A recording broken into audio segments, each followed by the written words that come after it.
Mister सुन, आज का पहला सवाल यह है, क्या भारत के बंटवारे में सभी मुसलमानों को पाकिस्तान भेजना चाहिए था?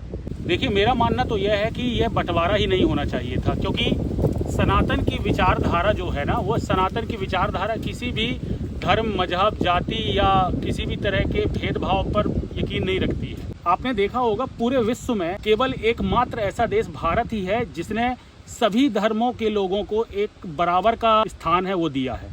ऐसा कोई भी देश आप बता सकते हैं क्या जिन्होंने किसी भी प्रकार के भेदभाव को महत्व ना दिया हो? दुनिया में ऐसा कोई भी देश नहीं है, क्योंकि सनातन की विचारधारा जो रही है, सनातन का अर्थ ही होता है कि अपनी जो किसी भी तरह की भौतिक पहचानों से ऊपर उठ करके आत्मा को अपनी पहचान बनाना। और जब आत्मा को यदि हम अपनी पहचान बनाते हैं तो हमारे और किसी भी तरह के धर्म या मजहब के व्यक्ति में कोई भेद नहीं रह जाता।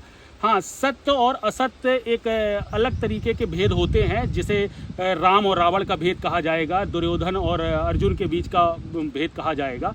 तो ये भेद तो होते हैं निश्चित रूप से, लेकिन यदि बात की जाए शारीरिक तौर पर या किसी के संयोगिक तौर पर कहीं जन्म लेने से सनातन के द्वारा किसी भी तरह का भेद नहीं होता है। इसीलिए यह बंटवारा ही नहीं होना चाहिए था।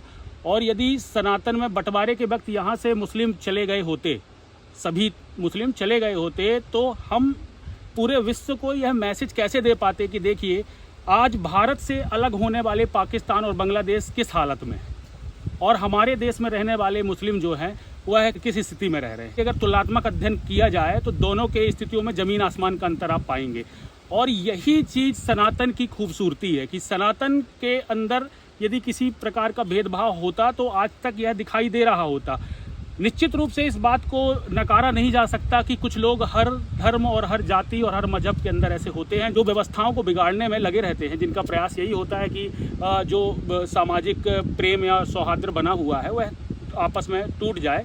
तो इस प्रकार के लोग हमेशा से रहते हैं और समाज में, इसीलिए हम रावण का इतिहास याद करते हैं या दुर्योधन का इतिहास याद करते हैं। तो जो अपने व्यक्तिगत स्वार्थ के कारण अपने मतलब अपने धर्म या जाति के लोगों को भटकाना उनका हमेशा से काम रहा है। और उसी का शिकार जो है भारत और पाकिस्तान का, वह बंटवारा हुआ था। अगर उस तरीके की सोच के लोग नहीं होते उस वक्त तो शायद ये बंटवारा कभी होता नहीं।